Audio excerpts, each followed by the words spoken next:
Bonjour. Aujourd'hui, on plonge dans une réflexion assez fascinante, tirée d'une analyse web qui mélange science et poésie. Une idée qui vient un peu secouer notre vision de l'ADN pour toucher au cœur même de ce qui fait de nous des êtres vivants.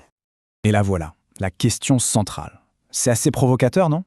Imaginez que notre code génétique, cette simple séquence chimique, puisse porter en lui une sorte d'inconscient. C'est vraiment le point de départ de toute notre exploration.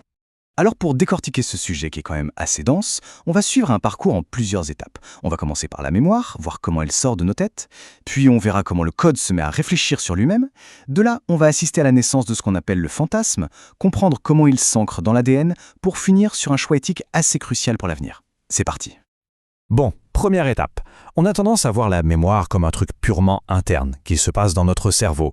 Mais l'idée ici, c'est que notre mémoire est de plus en plus externalisée. Elle vit aussi en dehors de nous. Le terme exosomatisation a l'air un peu compliqué, mais le concept est en fait très simple. C'est ce flux permanent, ce va-et-vient. Notre mémoire intime, nos souvenirs, nos photos, tout ça est de plus en plus stocké sur nos téléphones, nos ordinateurs, dans le cloud. Il y a un dialogue constant entre ce qui est en nous et ce qui est hors de nous. Et attention, ce dialogue n'est pas du tout laissé au hasard. L'analyse dont on parle évoque une véritable industrie du code qui vient organiser tout ça. Pensez-y. Les algorithmes qui gèrent nos souvenirs sur les réseaux sociaux et les technologies qui, elles, nous permettent de lire notre propre code génétique. C'est un peu la même logique qui est à l'œuvre. Ok, passons à l'étape suivante. Qu'est-ce qui se passe quand ces deux codes, l'interne et l'externe, ne font pas que cohabiter, mais se mettent vraiment à interagir, à se refléter l'un dans l'autre? C'est là que ça devient passionnant. Pour bien saisir la nuance, on peut comparer deux choses. D'un côté, il y a le mimétisme, la ressemblance pure et simple, un phasme qui ressemble à une brindille, par exemple. C'est une sorte de copier-coller de la nature. Et de l'autre, il y a la métaphore. Là, c'est bien plus profond. C'est quand un code ne se contente pas de copier, mais se réfléchit dans un autre pour créer un sens totalement nouveau. C'est toute la différence entre une copie et une inspiration en quelque sorte. Et le moteur de cette réflexion, c'est ce qu'on appelle le feedback. C'est une boucle où deux systèmes s'influencent mutuellement.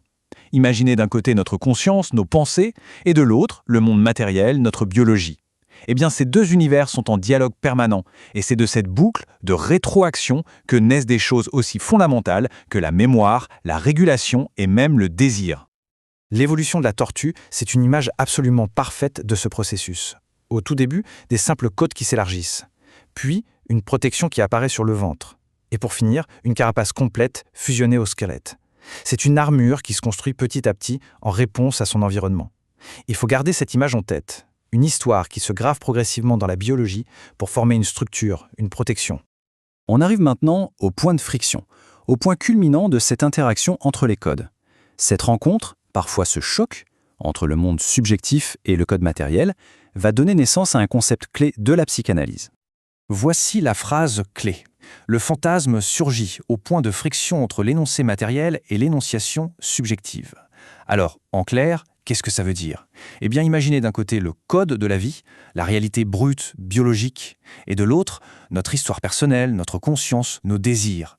Le fantasme, dans ce contexte, c'est un peu la trace, la cicatrice, ou la formule unique qui naît de la rencontre entre ces deux mondes. Donc, si on résume la logique du truc, premièrement, notre mémoire est externalisée, gérée par des codes. Deuxièmement, le monde de notre esprit et celui de la matière entrent dans cette fameuse boucle de feedback. Et enfin, de leur friction, de leur rencontre, naît le fantasme, qui vient en quelque sorte figer, immortaliser ce moment. Ok, mais comment est-ce qu'on passe de ce concept psychologique un peu abstrait à notre biologie, à nos cellules? C'est là qu'on va voir comment tout ce processus trouve sa manifestation la plus concrète, la plus fondamentale. Et là, on arrive à l'idée la plus puissante de cette analyse. L'ADN serait l'objectivation de cette formule psychique. Autrement dit, notre ADN ne serait pas qu'un simple plan de montage biologique. Il serait la traduction, dans le langage de la chimie, de notre histoire la plus intime, de cette friction unique qui nous constitue. Notre code génétique serait, en quelque sorte, l'archive matérielle de notre histoire subjective. Du coup, l'idée de conserver son ADN prend une toute autre dimension. Ce n'est plus juste un acte technique, ça devient une façon de donner un corps à son histoire psychique. C'est un peu comme se construire une armure symbolique, comme la tortue, pour protéger et fixer son histoire unique, pour l'ancrer non plus seulement dans ses souvenirs, mais dans la biologie elle-même. Forcément, cette perspective nous amène à un carrefour éthique. Qu'est-ce qu'on fait de cette capacité à lire, à stocker et peut-être à reproduire notre code le plus intime? L'analyse met alors en opposition deux chemins, deux futurs possibles. D'un côté, le clonage, c'est la répétition à l'identique, la copie, une simple métonymie biologique. De l'autre côté, il y a un projet au nom un peu barbare, UCMPP, qui vise tout autre chose, non pas répéter, mais signifier. Créer une métaphore, un sens nouveau. Alors, qu'est-ce qui se cache derrière cet acronyme UCMPP? C'est l'idée de lier le code matériel, l'ADN, avec le récit subjectif, une biographie numérisée. L'objectif n'est plus de dupliquer encore, mais de conserver l'ensemble, le code et son histoire. C'est une tentative de préserver non pas la vie elle-même, mais la signification d'une vie. Et on termine donc sur cette question qui résume finalement tout l'enjeu. Face à notre propre code génétique, quel chemin choisir? Celui de la duplication pure ou celui de la signification, qui cherche à préserver l'histoire unique que chaque ADN raconte? La réponse qu'on donnera à cette question pourrait bien définir une partie de notre avenir.